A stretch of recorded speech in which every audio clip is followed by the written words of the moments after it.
Boa noite, meus queridos irmãos, minhas queridas irmãs. Que a paz do Mestre Jesus esteja com todos nós em mais uma noite de trabalho, mais uma noite de estudo, em que aqui estamos irmanados, unidos, reunidos, para aprender um pouco mais sobre a mensagem da Boa Nova, sobre o Evangelho do Cristo. Temos a grata satisfação de trazer mais uma vez à nossa casa nosso querido irmão Luiz Fernando Lopes, trabalhador da Federação Espírita Pernambucana, trazendo o tema da palestra de hoje, que eu esqueci qual foi? Reencarnação como processo psicoeducativo.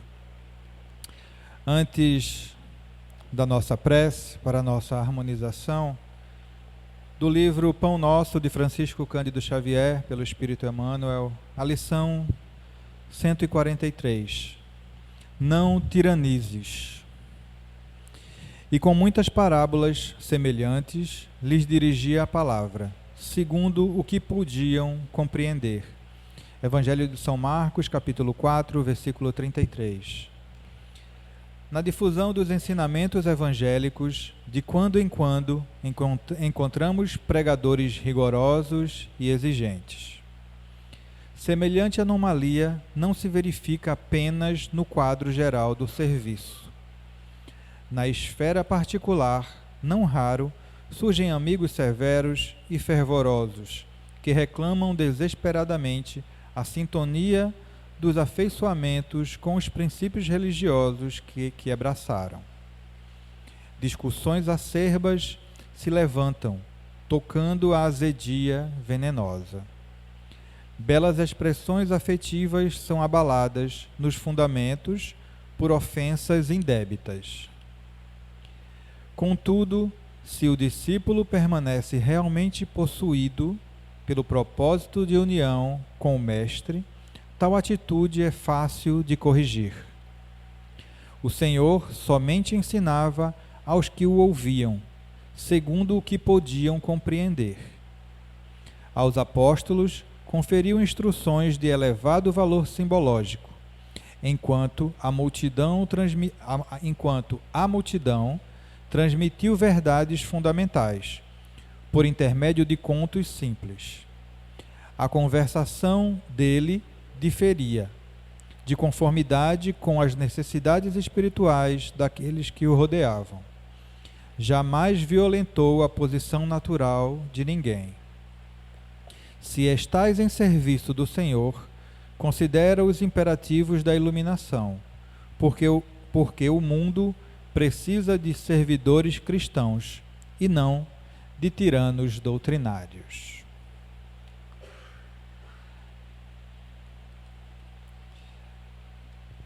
Vamos agora fazer a nossa prece para o início da nossa atividade da noite. Aqueles que se sentirem à vontade podem fechar os olhos e roguemos. Querido Mestre Jesus, querido mentor e irmão Moacir, agradecidos estamos por mais uma vez abrires as portas de tua casa para nós, para podermos aqui vir aprender um pouco mais sobre o Evangelho e a palavra do Mestre Jesus, à luz da doutrina espírita. Pedimos aos nossos irmãos espirituais que auxiliem o nosso irmão Luiz Fernando, que fará uso da palavra, para que consiga alcançar os corações necessitados na noite de hoje. Te rogamos por essa nossa casa, pelo nosso abrigo, por todas as casas co-irmãs que trabalham na divulgação do Evangelho do Cristo. Que Deus nos abençoe e nos proteja hoje e sempre. E assim, meus queridos, damos por iniciada mais uma atividade na noite de hoje. Que Deus nos abençoe. Passo agora a palavra ao nosso querido irmão Fernando. Pode ficar à vontade. Boa noite a todas, a todos. É um prazer estar aqui mais uma vez. Estive aqui no mês passado, para que nós possamos conversar sobre um assunto que é fundamental, porque é o tema da reencarnação, que traz para nós uma série de informações a respeito da maneira como nós estamos conduzindo a nossa existência. Melhorou agora. Agora o som está mais alto. Eu me surpreendi uma vez quando o autor Hermínio Miranda, que é um dos grandes autores da doutrina espírita, escreveu livros belíssimos, como o livro chamado Diálogo com as Sombras. Todo mundo que trabalha com mediunidade conhece esse livro.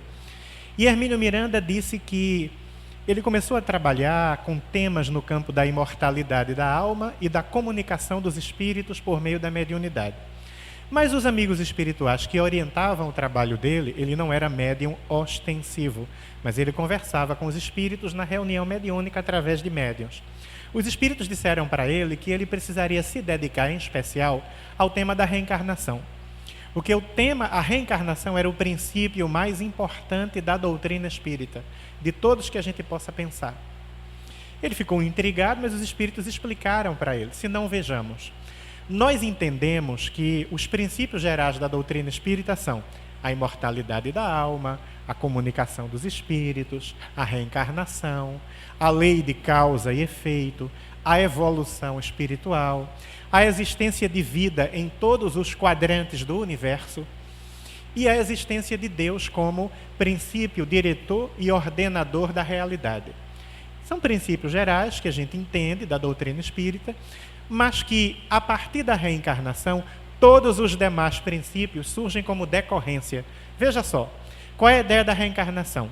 Uma essência não material que, ao longo da história da humanidade, recebeu muitos nomes, mas os dois nomes mais frequentes em todas as culturas são alma e espírito. Mas os nomes são variados. Então, a alma, o espírito, sobrevive depois que o corpo se desintegra com o fenômeno da desencarnação. Essa alma vai para o mundo espiritual, ou seja, aí a gente tem o fenômeno da imortalidade da alma. Só existe imortalidade porque existe reencarnação. Só existe reencarnação porque existe imortalidade. Se esse indivíduo vai para o mundo espiritual e deixa vários amores na Terra, seus familiares, entes queridos, é evidente que ele se preocupa com o futuro desses seres. E ele volta até a Terra espiritualmente e se comunica de maneira mais clara, mais pronunciada, mais ostensiva ou de maneira sutil, através da intuição, com aqueles que aqui ficaram para ajudar os que ficaram na Terra, na medida do merecimento de quem aqui está e na medida das possibilidades daquele que desencarnou, se já adquiriu lucidez, equilíbrio mental no mundo espiritual, para ajudar alguém. Então, a imortalidade propõe ao indivíduo a possibilidade da comunicação dos espíritos através da mediunidade. Ele retorna do além e se comunica com os entes queridos. Ao mesmo tempo, se o indivíduo reencarna e desencarna, por que é que ele faz isso? Ele faz isso porque essas reencarnações fazem parte de um projeto evolutivo.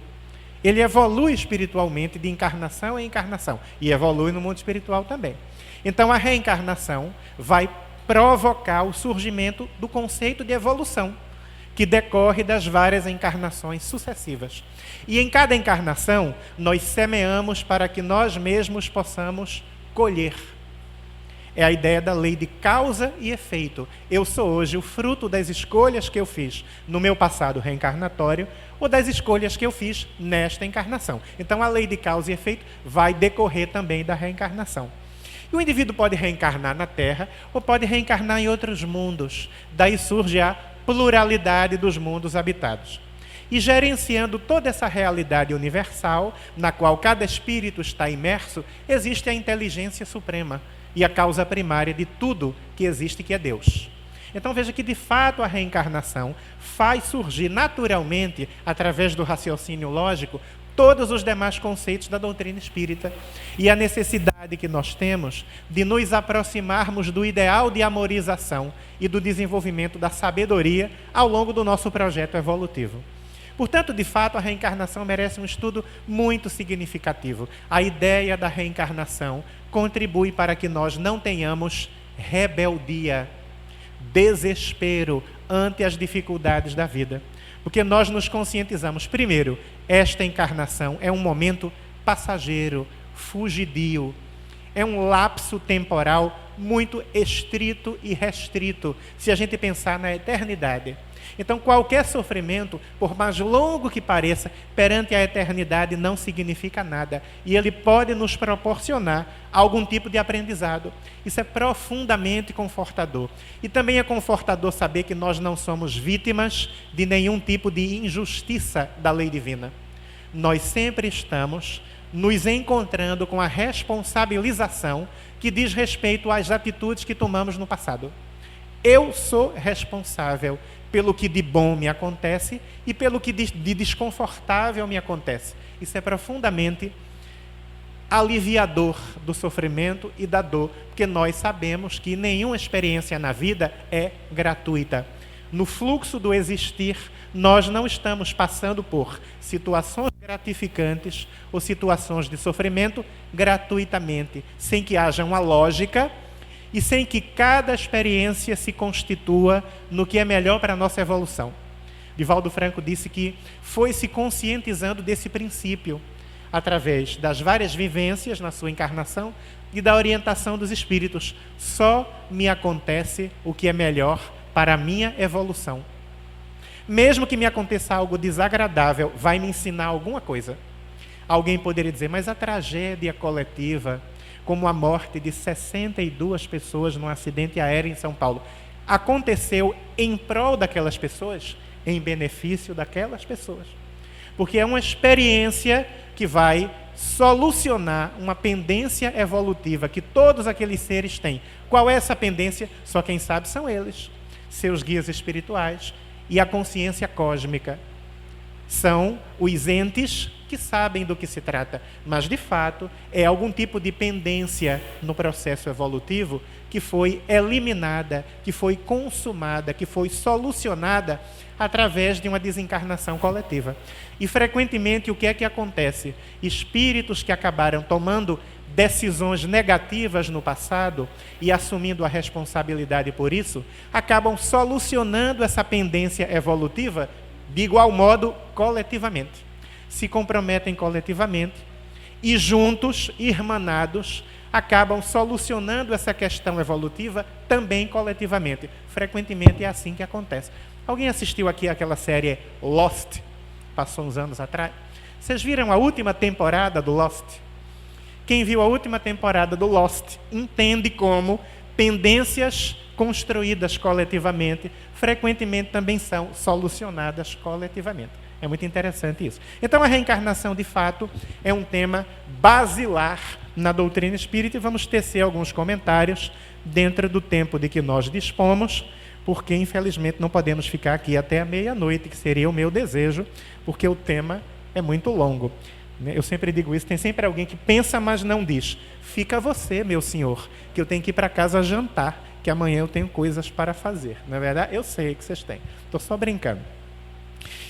Então, tem a ideia do planejamento reencarnatório e nosso trajeto reencarnatório. Uma coisa que acontece... Bebe uma aguinha aqui.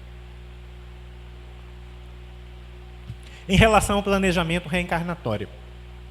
Frequentemente no movimento espírita, as pessoas têm uma ideia falsa de que tudo que a gente experimenta na Terra foi detalhadamente planejado no mundo espiritual. Isso não é verdade. Se isso fosse verdade, estaria sendo anulada a ideia da liberdade de ação, do livre-arbítrio.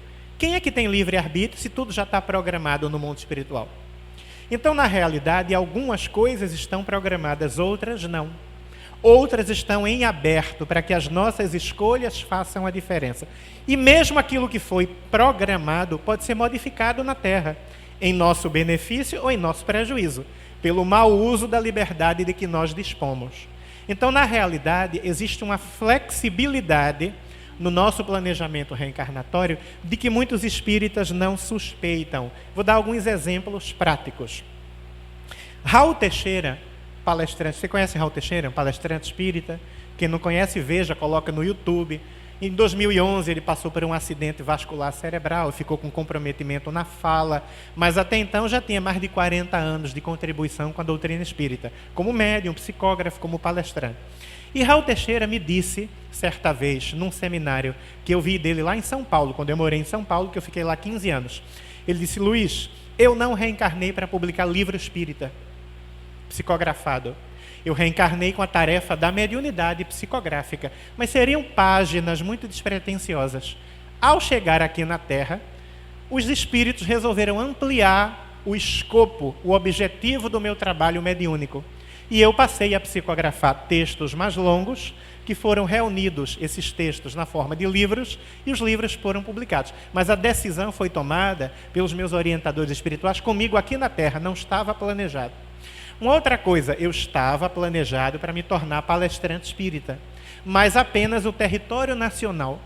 Ao chegar aqui à Terra é que muitos aspectos da minha existência contribuíram para que os espíritos resolvessem ampliar o meu trabalho. E aí eu me tornei um palestrante internacional, mas não estava planejado para a minha reencarnação ser um palestrante para e além das fronteiras do Brasil. Traduzindo, digo eu aqui, ele se tornou um médium melhor do que a encomenda, ele se tornou um palestrante que saiu melhor do que a encomenda, e os espíritos disseram, então vamos amplificar o trabalho dele, em benefício dele e em benefício da divulgação da doutrina. O mesmo aconteceu com Chico Xavier, que não ia psicografar mais de 400 livros. Ele ia psicografar menos de 100. Mas aí se tornou um médium tão dedicado à tarefa e tão hábil, que os espíritos replanejaram a tarefa dele e disseram, vamos amplificar, vamos a mais livros, porque beneficia o próprio Chico e beneficia a humanidade, com o desdobramento do pensamento espírita. E aí a pergunta é, o que é que nós estamos fazendo para amplificar as nossas possibilidades evolutivas? Mas eu dou outros exemplos. Também conheci, na cidade de Santo André, em São Paulo, a palestrante escritora Sueli Caldas Schubert. Se alguém não leu, leia o livro biográfico dela, no qual ela fala de passagens belíssimas da vida de Divaldo Franco, O Semeador de Estrelas, além de outras obras também, como Mediunidade e Obsessão em Crianças, de Sueli Caldas Schubert. Tem essas palestras também no YouTube, vocês acham várias palestras dela. E ela me disse, Luiz, eu não reencarnei para ser escritora espírita. Eu reencarnei para ser médium psicográfica e, diferentemente de Raul Teixeira, complemento eu aqui, já estavam programados os livros psicografados por ela. Mas ela disse assim para mim, ela não disse que não podia comentar, né? Então estou comentando. Ela já desencarnou, se ela ficar com raiva de mim no mundo espiritual, mas não é nada demais. Ela disse, Luiz, mas para ser médium psicógrafo e psicografar livros tem que ter muita disciplina com horário. Eu vejo Marcel Mariano, um amigo meu da Bahia, que psicografa mensagens do lúcido espírito Marta. Já psicografou, há mais de 40 anos é médium, nunca publicou um livro. Está aí, talvez, na iminência para o ano que vem de publicar, mas ele não tem pressa. Ele obedece à recomendação de Allan Kardec no Livro dos Médiuns. A mediunidade jamais subirá aos palcos, porque mediunidade não é para a projeção pessoal do médium, é para que o médium possa dar conta de questões evolutivas que ele deixou no passado. Através do amor, ele vai dar conta disso e contribuir com a divulgação da doutrina. Então, Marcel não tem pressa. 4 horas da manhã ele acorda todos os dias e psicografa entre 4h30 e 5 horas uma mensagem de Marta. Quase todos os dias ele psicografa. Um amigo dele, que é bacharel em Direito, ajuda a revisar o texto que ele psicografa para liberar pelo Zap para milhares de amigos pelo Brasil afora. Então, ele vai fazendo a tarefa dele com disciplina de horário. Ele se sente à vontade para essa disciplina no horário. Mas se ele dizia, Luísa, não tem hora para nada. Eu escrevo de dia, de tarde, de noite, de madrugada, a hora que me dá vontade. Então, eu não estou talhada para ser uma médium de psicografar muitos livros. O que é que eu fiz? Fiz um acordo com o meu guia espiritual. Eu propus a ele o seguinte, já que eu não sou assim, disciplinada para ser psicógrafa de livros, eu posso escrever eu mesma essas obras. O mesmo conteúdo que eu psicografaria, eu escrevo por mim mesma, naturalmente com a inspiração dos amigos espirituais. Mas não é propriamente um livro de mediunidade ostensiva, é o livro de uma escritora encarnada, naturalmente inspirada. Eu propus e o meu guia espiritual aceitou. E nós então modificamos aquilo que estava planejado no mundo espiritual. Olha, até o que está planejado pode ser modificado em nosso benefício ou em nosso prejuízo, como falei, se nós não fizermos um bom uso dos dons que a vida nos proporcionou. Então existem muitas, eu diria aqui, daria vários exemplos para mostrar a plasticidade do planejamento reencarnatório. Um último exemplo, Raul Teixeira disse assim, numa palestra, eu reencarnei com a proposta de atuar profissionalmente como professor. eu reencarnei para trabalhar na educação. Mas não necessariamente eu defini em qual área do conhecimento. Eu deixei para definir aqui na Terra. Então eu reencarnei para trabalhar na grande área da educação. Mas poderia fazer qualquer curso. Por exemplo, ele é formado em física, fez mestrado em metodologia do ensino superior e fez doutorado em educação. Tornou-se professor da Universidade Federal Fluminense, hoje aposentado, lá em Niterói. Então eu poderia ser professor de direito, ele disse numa palestra, eu adoro direito. Mas reencarnei, por uma questão ou por outra, acabou prevalecendo o meu gosto pela física. Aliás, o guia espiritual dele, Camilo, foi astrônomo no passado reencarnatório. Então existe aí uma similaridade muito interessante. Espírito Camilo, que eu sempre aconselho a leitura das obras do sábio Espírito Camilo. Minha Família, o Mundo e Eu. Desafios da Mediunidade, Desafios da Vida Familiar. São livros excelentes que Camilo escreveu. Então veja, ele decidiu aqui na Terra que ia ser físico, mas poderia ser advogado, poderia ser bacharel em Direito. Porque o compromisso era com a grande área da educação. Eu me tornei farmacêutico e psicólogo. Eu planejei o que no mundo espiritual? Talvez eu não tenha definido qual curso de graduação. Tanto é que mudei de rota, deixei uma profissão e fui ser outra coisa. Pode ser que eu tenha, e provavelmente foi o que aconteceu, definido duas grandes áreas, saúde e educação. Em qual área do saber, mais especificamente? É provável que eu não tenha definido. Então, daí, nós podemos fazer muitas modificações. A questão dos filhos. A gente reencarna. Pode acontecer de alguém se comprometer para casar com aquela pessoa especificamente. Paulo se comprometeu no mundo espiritual a casar com Roberta. Pode ser. Mas também pode ser o seguinte, Paulo se comprometeu a casar com alguém que tenha um perfil psicológico tal que atende à sua necessidade evolutiva na próxima encarnação. Aquela que vai começar. Sem necessariamente definir um espírito em especial. Ah, meu amor, eu amo tanto você que acho que nós nos comprometemos no mundo espiritual. Beleza, seu amor é legítimo, maravilhoso, bato palmas, mas não é verdade que você se comprometeu obrigatoriamente com aquele espírito em especial. Pode ser que não. Pensa na separação conjugal. Um casamento não deu certo, você se separa e encontra outra pessoa. Estava planejada a separação e você encontrar uma segunda pessoa? Evidentemente que não. Não existe planejamento reencarnatório para divórcio. Seria o mesmo que planejamento reencarnatório para o fracasso. Eu fico imaginando eu conversando com o meu guia espiritual, no além. Então, meu irmão, vamos planejar o meu fracasso conjugal para a próxima encarnação? Você me ajuda a fracassar? Vou ficar 20 anos com minha esposa e acabo. Se fracassou é porque os dois não deram conta do recado, é outra questão.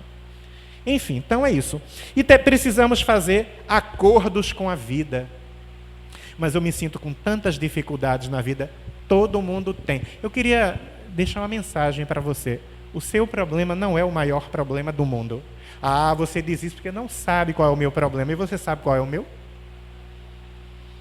Raul Teixeira, uma vez, numa cidade da região metropolitana de São Paulo, foi fazer um seminário, acho que Jundiaí. Eu fui assistir. Sempre que ele ia lá, em São Paulo, região, eu assistia. E ele tinha sofrido um acidente. Estava com o pé extremamente machucado e engessado. E aí, no intervalo, eu fui conversar com ele, que eu sempre conversava. Ô, Fernando, tudo bem? Eu conversava e tal, e disse, e esse pé, Raul? Ele disse assim, eu estou me desligando dele. Está doendo horrores, mas eu não cancelei o compromisso. Se eu pensar na dor que eu estou sentindo aqui, eu vou começar a gritar. Então, eu me desligo dele para cumprir a tarefa. E eu já estou acostumado, eu sempre viajo sentindo algum tipo de desconforto. Ninguém sabe nesta plateia quem está experimentando as dores mais excruciantes. Ninguém sabe. Então, por mais que seja profunda a sua dor, não é a pior do mundo. E faz parte da sua necessidade evolutiva. Ah, então Deus é um Deus de castigo? Não. Deus é um Deus educativo. Mas nós precisamos saber que não fomos boa coisa no passado, em grande medida, em muitas encarnações. Também fizemos o bem, também amamos, nós também praticamos muito a perversidade, também praticamos muito o egoísmo, a brutalidade, a violência. Isso não é para a gente ficar com autoestima no subsolo, não. É para a gente ter a capacidade de olhar para a nossa sombra, como diria o psicólogo e psiquiatra Jung. Quem não olha para a sua sombra, não se abraça, não acolhe a sua sombra, vai ser dominado por ela, porque se acha a pessoa mais maravilhosa do mundo. Então é muito bom a gente se olhar no espelho e dizer assim, eu tenho um lado sombra e já pratiquei muitas coisas erradas no passado, mas eu tenho um lado luz e pretendo me aproximar do ideal de amorização nessa encarnação. Fazer dessa encarnação um marco, um divisor de águas, um ponto de inflexão para mudar de rota no meu processo evolutivo. E com a ajuda de Deus, das pessoas que me amam, dos espíritos amigos, eu farei desta encarnação um marco no meu projeto evolutivo. É assim que a gente tem que pensar. Admitir que nós temos a sombra e admitir que nós temos o potencial da luz para aproveitar bem a nossa encarnação. E vamos fazer um acordo com a vida. Eu tenho feito um acordo com a vida. Eu tenho miopia, uso lente de contato, 5,50 em cada olho. E tenho feito um acordo com a vida. Que Deus me proporcione conservar a minha visão para que eu possa fazer o trabalho de divulgação da doutrina até a idade mais avançada. Está aí Divaldo Franco, com 96 anos de idade. 96 não, né? Ele é de 27, 94, né? 94 anos de idade. Está aí. Se fiz a conta certa, acho que fiz. Está aí, né? Trabalhando na doutrina espírita. E eu gostaria que Deus me proporcionasse uma vida longa com a minha visão preservada, para que eu pudesse fazer esse trabalho. Os livros que ainda quero publicar. Falei aqui da outra vez quando estive, publiquei 2 livros de Divaldo Franco, Vivências do Amor em Família e Sexo e Consciência. Pegando vídeos, áudios, gravações de Divaldo e transformando em texto, organizando os títulos, o conteúdo, o material. Passo para Divaldo, que é o autor, ele revisa e publica a obra, e que Papai do Céu conserve a minha vista. É um acordo que eu faço com a vida. Faça você um acordo com a vida em relação às suas dificuldades, às suas limitações. Prometa à vida e à própria consciência um trabalho de amor, que a vida vai responder à sua solicitação. Divaldo Franco teve um câncer na garganta. Foi visitar Chico Xavier. Chico Xavier disse, Divaldo, vamos fechar aqui as cortinas, produzir uma penumbra, reduzir a luz, que os espíritos querem dialogar com você. Então, eles precisam de uma redução de luz. Divaldo já percebeu que se tratava de algum fenômeno de efeito físico, de ectoplasmia, em que o médium elimina ectoplasma, que é uma substância especial, que tem uma parte material e uma parte imaterial extrafísica, tudo misturado, e esse material é usado pelos desencarnados para a produção de efeito físico. Então, eles entraram na penumbra e se materializa o espírito Sheila, a enfermeira alemã, amorosa, dedicada, que trabalhou na Segunda Guerra Mundial e morreu em meio às explosões, aos tiroteios, lá na Segunda Guerra Mundial, e optou, por alguma razão, para trabalhar junto ao movimento espírita no Brasil. E aí Sheila incorpora e diz, Divaldo, eu vou fazer uma intervenção sobre o seu câncer. Eu vou cauterizar o seu câncer com este aparelho do mundo espiritual. E materializou na mão um aparelho do mundo espiritual. Abra a garganta e saiba que vai doer, se prepare. Divaldo até diz assim, se eu soubesse, está no YouTube essa narrativa, se eu soubesse que ia doer tanto, teria me preparado mais. Ele disse que deu um grito que acordou a vizinhança inteira. E Sheila cauteriza o câncer de garganta. E diz, a partir de agora ele não vai voltar mais. Mas você precisa trabalhar para que de fato você mereça que o câncer não retorne. E Divaldo fez um acordo com a vida. Prometeu à vida, à divindade, que dedicaria a voz dele à divulgação da doutrina até o fim dos seus dias. E o câncer de garganta não voltou mais. São acordos que a gente vai fazendo com a vida através desse processo psicoeducativo que é a reencarnação. Pausa para esclarecer o que é psicoeducação, que eu não falei lá adiante. No trabalho de um psicólogo, existem 2 vertentes. Um trabalho é o trabalho psicoterapêutico.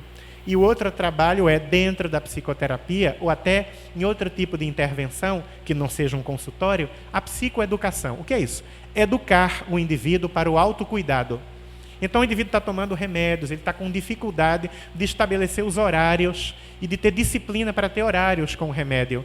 Aí o psicólogo, o profissional de saúde, seja ele psicólogo ou não, mas em especial psicólogo, trabalha orientando o indivíduo para que ele possa desenvolver métodos de autocuidado. Especialmente no trabalho do psicólogo, a gente chama de psicoeducação. Então, me mostra aí, que horas você acorda? Tem alguém na sua família que pode ajudar você a não esquecer? Você usa bilhetes para se lembrar de fazer as coisas e vai educando o indivíduo para o autocuidado. Então, esse é um aspecto dentro do trabalho do psicólogo, que ele pode fazer a psicoterapia e a psicoeducação. Por isso que eu digo que a reencarnação é um processo psicoeducativo, porque ele vai nos ensinando o autocuidado, nos ensinando a autoeducação, nos ensinando o autoamor, o processo da existência na Terra. Aos poucos, o processo da reencarnação progressivamente vai nos ensinando isso.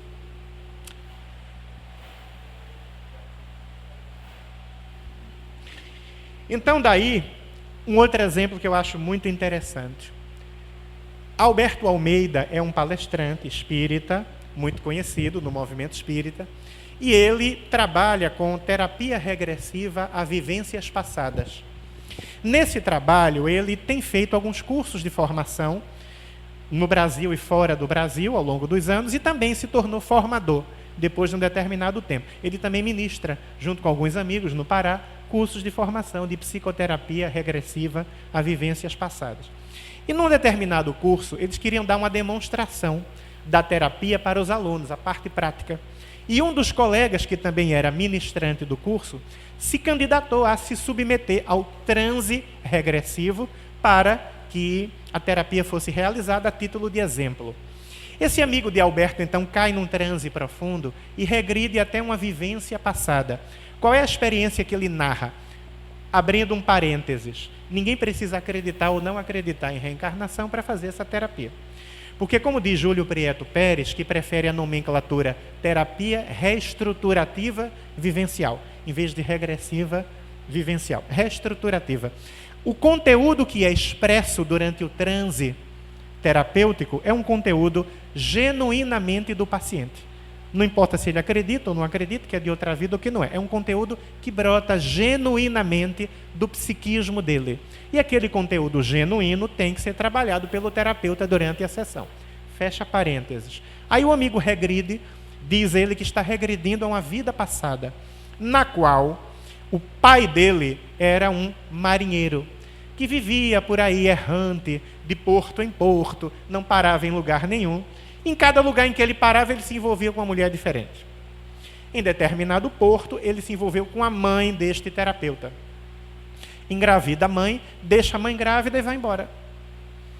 18 anos depois, a criança nasceu, é exatamente este rapaz, com 18 anos, que é a reencarnação, segundo ele conta, no transe, deste terapeuta que se submeteu voluntariamente à experiência prática para os alunos.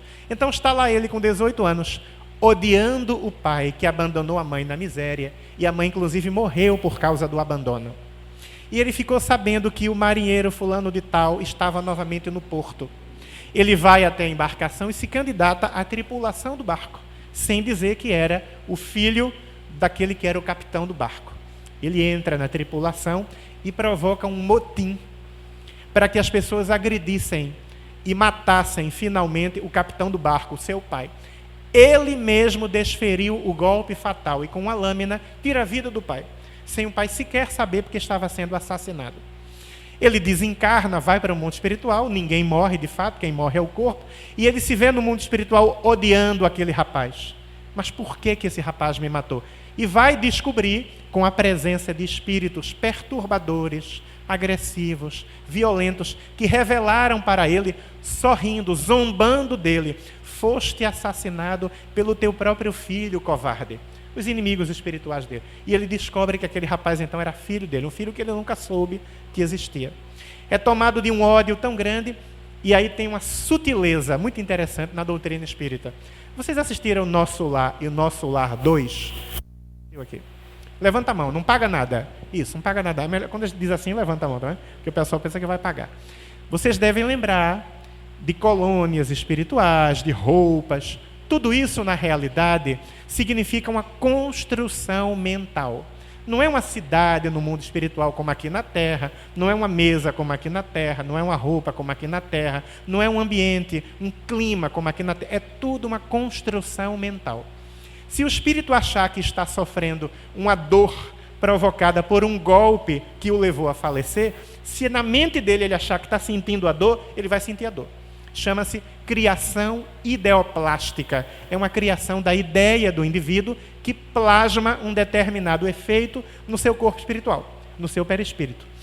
E ele lá desencarnado, o capitão do barco, achou que ainda estava sofrendo o efeito do golpe da lâmina, da arma branca, e continuou sangrando no mundo espiritual. Leia-se, com uma projeção psíquica que se assemelha aqui na Terra ao que seria um sangramento, uma hemorragia. E aí não houve uma hemostasia. Tem profissional de saúde aqui? Sabe o que é hemostasia? Não, ninguém sabe. Hemostasia, parada do sangramento, né? A pessoa tem dificuldade de hemostasia quando os fatores de coagulação estão com problema. Já fizeram esse efeito, esse exame? Tempo de coagulação. Dá um furinho lá e vê no relógio quanto tempo leva para coagular. Às vezes a pessoa tem falha na cascata de coagulação e demora para o sangue coagular. É um problema que a pessoa pode ter uma hemorragia e não se recuperar dela tão facilmente. Ele continuou sem hemostasia, sangrando, entre aspas, no mundo espiritual, porque ele achava que estava sangrando. Anos a fio sangrando, odiando aquele rapaz que o havia assassinado. Até que em determinado momento ele tem uma abertura psíquica, porque ele se modifica um pouco mentalmente para captar uma orientação de um amigo espiritual. Esse amigo se aproxima e diz assim: enquanto você continuar tomado pelo ressentimento, pela mágoa de quem tirou a sua vida, você vai continuar sangrando. É fruto da mágoa. E ele vai se conscientizando de que precisava eliminar a mágoa para não continuar sofrendo isso. Muitos anos depois ele começa a se recuperar. E depois reencarna, mas a recuperação não foi completa. Ainda havia uma marca perispiritual, fruto de um resquício de mágoa. Terminou o transe mediúnico, o transe anímico, o transe regressivo, terapêutico, e os alunos viram toda aquela vivência a que o terapeuta se submeteu. E aí, quando terminou a sessão, o médico revelou que ele estava tratando um câncer de pele. Um câncer de pele. E ele teve a consciência, a partir da experiência regressiva que tinha acabado de se desenrolar, de que aquele câncer de pele ainda era fruto da mágoa. E ele teve na hora a seguinte intuição: se eu ainda estivesse alimentando com toda a força o ressentimento do meu filho contra o meu filho, o câncer teria se desenvolvido dentro da cavidade torácica ou da cavidade abdominal. E poderia ter um comportamento profundamente invasivo e me levar a óbito. Mas como anos a fio no mundo espiritual, eu já fui eliminando gradualmente a mágoa e sobrou um pouco. Esse câncer não se manifestou com toda a destrutividade no interior da cavidade torácica ou abdominal. Ele se exteriorizou e se desenvolveu somente na superfície, na forma de um câncer de pele. Você tem alguma mágoa que você ainda alimenta em relação a alguém? É bom tratar essa mágoa, porque ela pode se desenvolver através de uma somatização, ainda nesta encarnação. O que é psíquico passa para o soma, para o corpo físico. É um fenômeno psicossomático. E você tem um câncer de próstata, meu Deus, meu avô não teve, meu pai não teve, meu tio não teve, só eu fui premiado. Na realidade, você não tinha a predisposição genética, mas ou algo do passado, ou algo desta encarnação, reverberou do psiquismo para o corpo e se desenvolveu o câncer de próstata, ou câncer de intestino, ou câncer de colo de útero, ou câncer de mama, ou câncer de ossos, profundamente agressivo, metastático por excelência, câncer de pulmão, profundamente metastático, pedaços da massa tumoral facilmente saem do sistema respiratório, porque o pulmão é muito vascularizado, entram na corrente sanguínea e aquela célula alterada, cancerígena, se instala em outra parte do corpo. E o câncer que antes era no pulmão passa-se em outras partes do corpo. E a pessoa tem uma metástase. Não é gratuito. É o nosso psiquismo culpado ou magoado com alguma coisa que a gente traz do passado, a culpa ou a mágoa, ou que a gente produz essa culpa ou essa mágoa nesta encarnação. Divaldo Franco teve uma angina de peito, sabem o que é? Aquela dor que irradia aqui do lado esquerdo do corpo e toma o braço esquerdo. Dói bastante por uma dificuldade de circulação sanguínea nas artérias coronárias. Angina de peito. E ele sentia aquelas dores e pensou, meu Deus, por que é que eu tenho essa dor? E os amigos espirituais disseram, reflita sobre a sua dor. Ele disse que passou 1 ano todos os dias pela manhã se olhando no espelho. O que é que esta doença está querendo me dizer? O que é que esta doença está querendo me ensinar? E um belo dia, depois de um ano, ele teve a seguinte intuição, muito forte. Você teve angina porque guardou mágoa. Pense na mágoa que você guardou. Ele despertou e começou a pensar, mas que mágoa foi?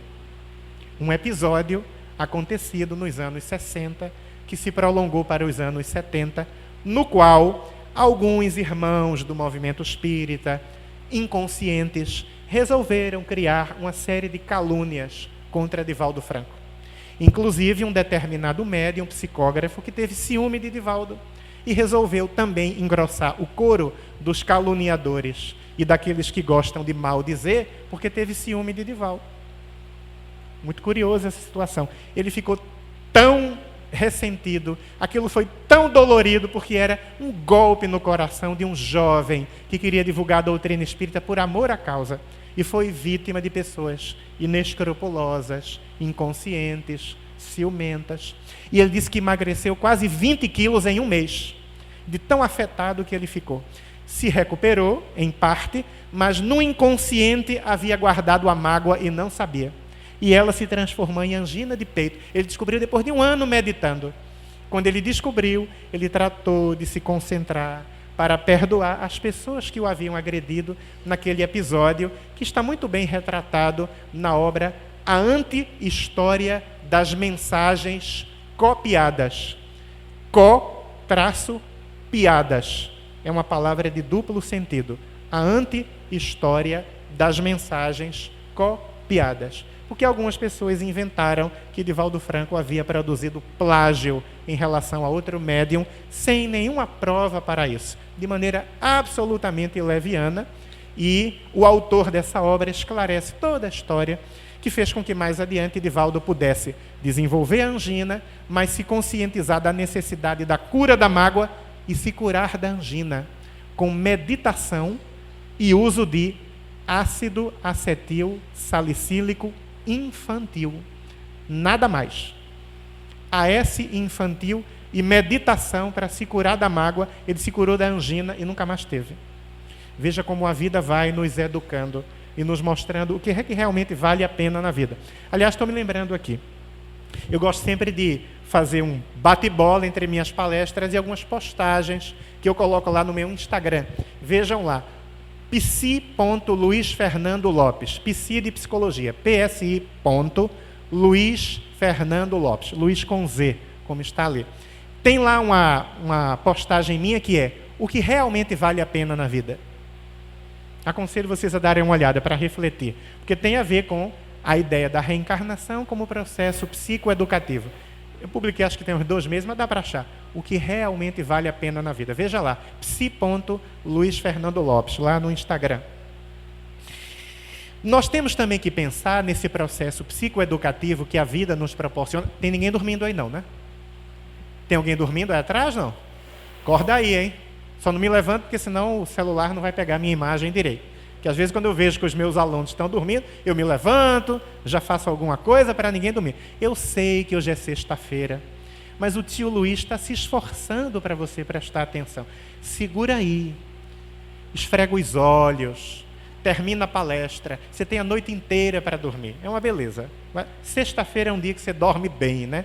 Sobretudo quando não tem que acordar assim tão cedo. Ah, seu Luiz, então o senhor não sabe as minhas obrigações de dona de casa. Hoje mesmo eu já faço feijão de madrugada, porque amanhã de manhã eu tenho que lavar o banheiro, fazer compras, levar minha filha não sei aonde, tem uma atividade da escola. O senhor não sabe a minha vida. Como é que você sabe? Você sabe a minha? Eu faço feijão também. Minha mãe sabe aqui. E coloco folhas de louro no meu feijão. É delicioso. Duvido você fazer um feijão melhor do que o meu. E às vezes eu faço pela madrugada, porque no dia seguinte eu tenho que dar aula. Eu tenho que atender um paciente na psicoterapia. Não é só você que sofre não, mulher. Os homens também sofrem, trabalham. Sobretudo os homens da nova geração, que entenderam que homem não ajuda a mulher. Não tem negócio de ajudar não, viu? Eu ajudo minha mulher. Não, você faz a sua parte. É a sua obrigação. Porque se você disser que ajuda, você está dizendo que você não tem obrigação. Você faz, como dizem os bacharéis em direito, por mera liberalidade. Eu sou uma alma nobre, aí eu ajudo a minha mulher. Não, senhor. Você veio aqui para causar um problema conjugal na minha família? Não. Para ajudar você a pensar naquilo que tem que ser pensado, para você ser uma pessoa melhor. E eu também, todos nós. Então não tem essa história de homem ajudar a mulher, não. O homem faz a parte dele. Estava eu fazendo uma atividade há 3, 4 anos atrás com André Luiz Peixinho. Coloque lá no YouTube, você acha Luiz Fernando Lopes e André Luiz Peixinho, uma pessoa que eu admiro profundamente, os maiores intelectuais da história do Espiritismo, presidente da Federação Espírita do Estado da Bahia, desencarnou recentemente, 3, 4 meses. E aí, quando terminou a atividade, que desligou a transmissão, ficamos conversando, eu, ele, Orson Peter Carrara, meu amigo, para avaliar como é que foi a live. E a gente conversou, lá para as tantas ele disse assim, pois é, eu vou ter que me despedir, meus amigos, que é quase meia-noite, ainda tenho um compromisso com a minha esposa. A gente disse, compromisso com a sua esposa à meia-noite? Ele disse, eu me comprometi a lavar os pratos.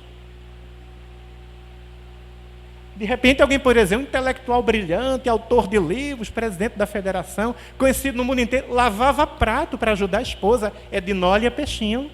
Ou vai contratar uma funcionária do lar ou um funcionário para trabalhar até meia-noite? Não, senhora. Não, senhor. Ninguém é escravo. Deu o horário de trabalho, ela acaba. Se tiver lá prato para lavar, quem lava sou eu. Não importa quanto dinheiro eu tenho. Isso é bom para a gente aprender a simplicidade da vida. Não importa quanto dinheiro você tenha. Se pode viajar para as Bahamas. Aprenda a simplicidade da vida.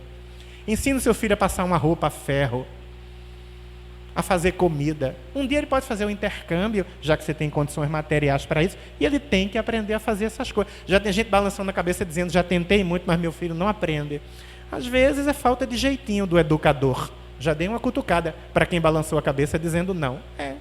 Mas enfim, já mudei o assunto para educação, né? Especificamente. Mas o tema é a reencarnação como processo psicoeducativo. Um aspecto importante, o uso do tempo. Henrique Rodrigues, engenheiro eletrônico, espírita, parapsicólogo, dizia uma coisa que me marcou desde a minha adolescência. Nós poderemos economizar todos os tesouros que a vida nos dá. Qualquer tesouro. Só tem um tesouro que nós não podemos economizar. O tesouro do tempo. O tesouro das horas. Esse a gente vai ter que gastar. Como é que nós estamos gastando o tesouro das nossas horas? Que tipo de programa a gente assiste na televisão? Que tipo de livro a gente lê? Que tipo de conversas a gente tem? Somos apenas frequentadores de centro espírita? Só queremos, como diria minha avó Guiomar, e a minha mãe repete, venha a nós e vosso reino fica onde? Colaboramos com o ideal de construção de um mundo melhor? Ou só recebemos do Espiritismo? O que é que nós damos ao Espiritismo? Não precisa ser no Espiritismo, não. Pode ser numa ONG, pode ser na frente da sua casa, pode ser em qualquer lugar. Uma amiga minha teve a ideia de fazer, muito bonita, 10, 12, 20 pacotinhos do amor. Ela coloca lá um biscoito salgado, um biscoito doce, coloca um suco, coloca um achocolatado, faz pacotinhos. Ela pega aqueles pacotinhos de fruta e verdura do supermercado, pacotes daquele tamanho mais ou menos, faz 12, 10, 20 pacotinhos, coloca no banco de trás do carro. E quando para num sinal que tem uma mãe com uma criança pequena, dá os pacotinhos para a criança. Tem alguma criança aí querendo lanche? A criança corre, ó aqui. Aí entrega um pacotinho para cada criança. Acabou aquela leva de 10, 12, 20, ela faz outra leva e vai fazendo assim. Ninguém precisa ver.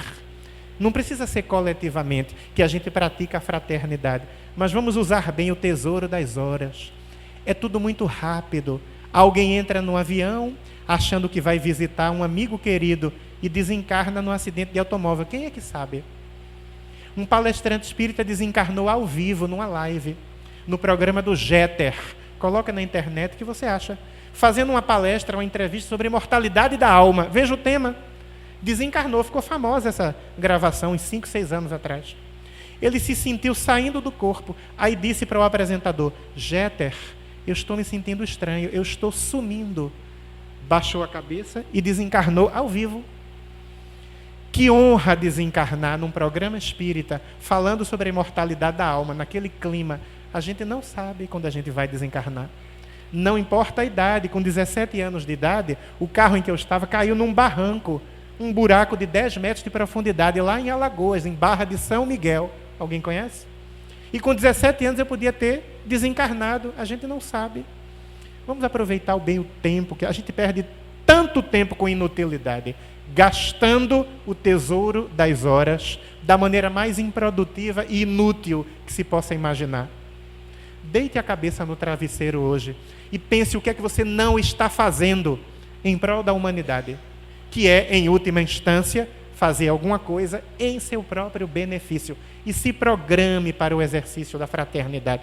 A casa tem várias atividades, a igreja tem, o centro comunitário, a sua vida no cotidiano, e por aí vai.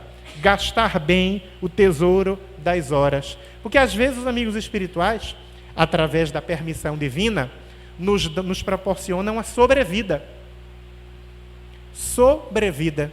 Você estava programado para desencarnar aos 65 anos, mas está trabalhando numa atividade fraterna, solidária, que é tão importante, que produz um impacto na comunidade tão significativo, que a espiritualidade, através da permissão de Deus, estende a sua reencarnação por mais 10, por mais 15, por mais 20 anos. Chama-se técnica de sobrevida. Está no livro Painéis da Obsessão, do espírito Manuel Filomeno de Miranda. O capítulo se chama Técnica de Sobrevida. Um livro psicografado por Divaldo Franco. A pessoa teve o merecimento de ficar mais tempo na Terra. E aí recebeu uma transfusão de energia vital para ficar mais tempo na Terra. O que é energia vital? É o combustível que é colocado no nosso corpo espiritual, no nosso perispírito, e que determina o tempo que a gente vai ficar na Terra. Pense num veículo. Você vai daqui para a Sertânia, daqui para Petrolina, daqui para Cabrobó, só lugar perto. Daqui você vai 10 horas de viagem. Você precisa calcular o quanto de combustível precisa para não ficar no meio do caminho. É a mesma coisa. Fluido vital, energia vital, é o combustível do perispírito que vai dar o tempo, determinar o tempo que a gente vive na Terra. Aí está chegando os 60, 65 anos, o fluido vital vai se encerrando. Mas você adquiriu mérito espiritual para ficar mais tempo na Terra. Aí os espíritos, durante o sono, desdobram você, o corpo está lá descansando, o espírito vai para o mundo espiritual, para uma sala preparada, como uma transfusão de sangue. E você vai receber uma transfusão de fluido vital, juntamente com outras substâncias da natureza. Descreve o espírito Manuel Filomeno de Miranda. Clorofila, aquela mesma que serve para a fotossíntese nos vegetais. Clorofila, oxigênio, energias dos planos espirituais superiores, que Filomeno de Miranda usa uma palavra daquela linguagem que os hindus usavam na Índia, o sânscrito. A palavra é Mahaprana, M-A-A-Prana, Mahaprana, energias do mundo espiritual superior. Podia usar outra palavra de uma outra língua, mas ele usa essa palavra que é muito conhecida na tradição hindu. Mahaprana, oxigênio, clorofila e energia vital de um doador. Energia vital de um doador. Quem é o doador? Uma pessoa que tem vínculo afetivo com aquele que vai receber a doação. Tem que ser uma pessoa que ama aquele que vai receber a doação. Então ele doa o fluido vital, essas substâncias são misturadas num aparelho do mundo espiritual e injetadas no corpo espiritual do indivíduo. E ele que ia desencarnar com 65, desencarna com 70, com 80. Sabe Deus o tempo de sobrevida. Depende da forma como nós usamos a nossa liberdade nessa encarnação. Como é que nós estamos gastando o tesouro das horas? É preciso que nós saibamos que toda reencarnação tem frustrações e conquistas. E todo mundo aqui, que já não é mais adolescente, sabe que na encarnação, de um modo geral, nós temos mais frustração do que conquista. Não é assim que acontece. Veja os medalhistas olímpicos. Concorrem 10 vezes para ganhar medalha 2. É assim. É uma metáfora muito ilustrativa do que é a vida. E todo ser humano, para ser saudável psicologicamente, tem que aprender a ter tolerância à frustração. Quem não tem tolerância à frustração, na hora que levar um baque e cair, pode ter muita dificuldade para se levantar. Começa de cedo, com a criança. O bebê chora, porque ele quer a comida, já está na hora. Aí a gente conversa com a criança. Ele é um espírito encarnado. Tem muita coisa que ele entende e a gente pensa que não. Ô, meu filho, o filhinho está tão apressadinho hoje, não é? Mas filhinho tem que aprender a esperar. Já já a mamãe vai dar a mamadeira, a comida de mamar. Filhinho tem que esperar, calma. Aí chora, mas papai não vai ficar desesperado com o chorinho da criança, não. E papai não está aqui para ser chantageado pela criança. Papai está aqui, mamãe está aqui para educar filhinho. Filhinho vai esperar um pouquinho mais que a comidinha chega já. E o bebê vai aprendendo a ter tolerância à frustração. Para quando ele, com 10 anos de idade, fizer uma prova de um colégio em que ele quer estudar, muito famoso, e não passar, não entrar em depressão infantil. Porque ele já aprendeu que a vida é assim, e bola para frente. Não adianta ficar preso a um passado que não aconteceu da forma como nós gostaríamos. Não aconteceu, vamos para frente. Então a vida é feita de conquistas e frustrações. Divaldo queria ser médico, ou ser padre, porque ele foi padre várias encarnações, sucessivamente. Então estava no psiquismo dele. Ele queria ser padre ou médico. Não foi nenhuma coisa nem outra. Virou médium espírita. Até brinca dizendo assim, de alguma forma eu me tornei sacerdote do amor e médico das almas, como médico, como palestrante, realizando atendimento fraterno. Mas formalmente não me tornei nem sacerdote nem médico. Quem viu o filme aqui, de Divaldo Franco? O Mensageiro do Amor, né? O Mensageiro da Paz. Viram? Viram lá que a irmã dele, Nair, está no livro Vivências do Amor em Família, que eu organizei. Desencarna, aliás, dolorosamente, tirando a própria vida. E ela disse para Divaldo, você vai ser médico ou padre ou o que você quiser, porque eu hei de trabalhar e vou pagar os seus estudos. E ele não conseguiu o patrocínio da irmã. Por que não conseguiu? Porque não estava no planejamento reencarnatório dele para essa vida. Nesta vida, ele teria que se dedicar à doutrina espírita. Era o que de melhor ele poderia fazer por ele mesmo. Então a espiritualidade tratou de desviá-lo de uma projeção social maior. De ser um médico importante em Salvador, de ser um padre renomado, bispo, escritor, intelectual, porque ele ia se desviar do compromisso com a mediunidade e com a doutrina espírita. Ele foi perceber depois que as maiores frustrações da vida dele foram verdadeiras bênçãos. Pense nas suas. Eu queria tanto que desse certo aquela relação amorosa e não deu. E pode ter sido um livramento. E você pode ter percebido depois, muita gente percebe. Menino, que esse rapaz aprontou com a minha melhor amiga. Eu lamento pela minha melhor amiga, mas agradeço que não foi comigo. Você queria tanto aquela profissão, tanto aquela entrevista de emprego e não conseguiu.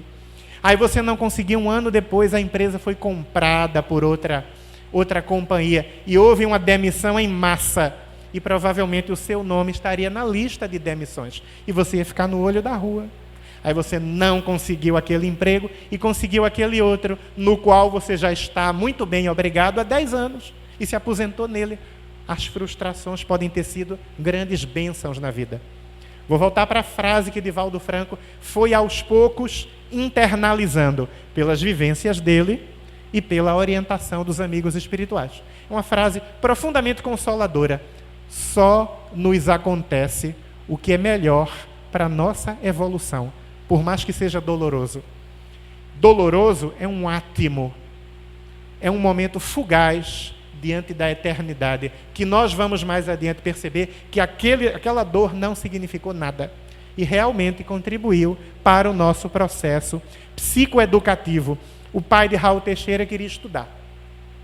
Era um homem muito inteligente, que naquela época, na primeira metade do século XX, as mulheres, quando os noivos iam pedi-las em casamento diante dos pais, quero pedir a mão da sua filha em casamento. Essa coisa que praticamente não existe mais hoje. Mas eles, como se achavam incapazes de falar bonito, pediam ao pai de Raul Teixeira que os representasse. Aí seu Raul, o nome do pai de Raul também era Raul, ia lá, ficava todo bonito, e eu vim aqui, Senhor, porque eu gostaria de representar este jovem que quer pedir a mão da sua filha em casamento. E ajudava. Muito inteligente, se expressava bem, mas não conseguiu estudar. Porque ele fez o exame supletivo, na época tinha outro nome, e a escola na qual ele passou ficava muito distante da casa dele. Era impossível ele se deslocar. Então ele não conseguiu estudar. E teve a grande frustração de não estender os seus estudos. E um belo dia Raul Teixeira disse que ficou pensando, mas por que o meu pai era tão bom? Ele perdeu o pai ainda jovem, com 12, 13 anos de idade. E a mãe mais cedo ainda. Ele ficou órfão muito cedo, Raul Teixeira. Por que o meu pai não conseguiu estudar? E ele teve um sonho. Um sonho que ele estava observando filósofos da Grécia Antiga, discutindo filosofia. Alguns apresentavam ideias muito nobres, com aquela capacidade profunda de raciocínio, de argumentação. E outros apresentavam filosofias profundamente perturbadoras para o ser. Entre esses estava o pai dele. E ele diz que vê a cena de filósofos duelando filosoficamente, como fazem hoje os rappers e os repentistas. E os filósofos subindo e descendo uma escada pequena, subiam e descendo, dialogando e duelando através da filosofia. E o pai dele estava nesse grupo, produzindo ideias profundamente perturbadoras para as pessoas. Aí ele volta para o corpo e tem a intuição.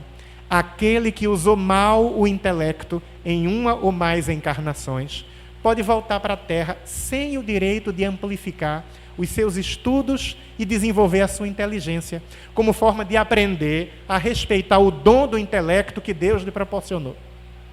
Mas olha que coisa, aconteceu na Grécia Antiga, mais de 2000 anos do tempo em que nós estamos agora. E no século XX, o pai de Raul Teixeira estava dando conta de uma pendência evolutiva de mais de 2 milênios. É assim que acontece o processo psicoeducativo da reencarnação. Não é melhor que a gente não se comprometa mais agora? Vamos verificar o que estamos fazendo na Terra. Estamos nos comprometendo mais? Ou já estamos nos desvencilhando de compromissos do passado? É isso que a gente tem que pensar, para ter êxito reencarnatório, aproveitar bem a reencarnação. Essa é a nossa tarefa, esse é o nosso compromisso. Para fechar a minha argumentação, eu quero lembrar uma cliente que eu tive, que estava viajando muito, com várias atividades, porque ela vendia alguns produtos no campo da educação, para escolas e prefeituras. Eu tentava marcar uma terapia com ela. Hoje eu não vou poder, olha, a internet não está funcionando. Hoje eu tenho uma reunião em tal dia, marcava na segunda, na terça, na quarta, na quinta. Não conseguia. A duras penas, com quase 2 meses, eu consegui fazer 3 sessões.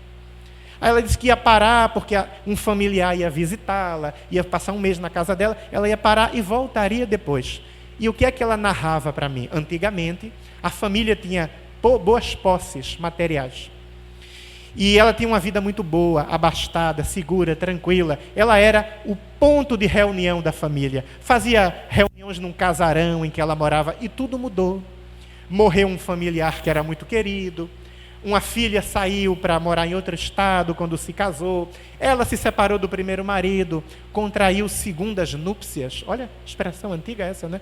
Tudo mudou e ela não estava aceitando que a vida mudou. Ela disse, eu hei de trabalhar para ter novamente a vida material que eu tinha, para comprar um casarão, fazer novamente as festas de família. Uma pessoa que estava com a seguinte dificuldade, após os 60 anos, não estava aprendendo a respeitar o fluxo do tempo, porque tudo muda. Não podemos ficar presos num passado que não volta. Temos que construir de maneira libertária e fértil o agora e o futuro, respeitando o fluxo do tempo. Aliás, uma publicação minha no Instagram, vocês podem olhar lá. Respeitar o fluxo do tempo para que nós possamos aprender que a reencarnação é um processo psicoeducativo e aproveitemos bem esse processo em nome da nossa felicidade. Eu agradeço pela atenção e porque que eu tenha visto aqui, ninguém dormiu, né? Sexta-feira à noite, agradeço pela atenção. E até o próximo encontro psicoeducativo. Se me convidarem, eu estarei aqui. Até a próxima.